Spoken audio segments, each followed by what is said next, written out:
এটা সত্য কথা। অনেক মহিলারা আজকাল তারা স্বামীকে মানুষ মনে করে না। অনেক মহিলা আছে। আপনি যদি মুসলিম নারী হয়ে থাকেন আমার বোন, আপনার জন্য আপনার স্বামীর নির্দেশনা মানাটাকে শরীয়ত ওয়াজিব করেছে। অন্যায় কোনো কথা যদি না বলে তাহলে স্বামীর নির্দেশ মানা।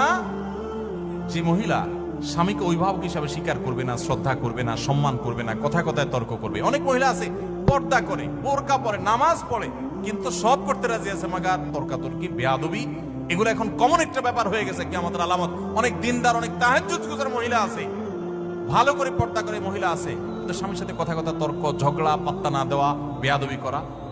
দেখুন, কোন একজন আমাদের পূর্বসূরি, কোন একজন সালাফের স্ত্রী, তিনি বলেছিলেন যে আমরা আমাদের স্বামীদেরকে, রাজা বাদশাদেরকে প্রজারা যেরকম ইজ্জত করে এরকম ইজ্জত করতাম, কিন্তু আজকাল তোমাদের অবস্থা ভয়াবহ।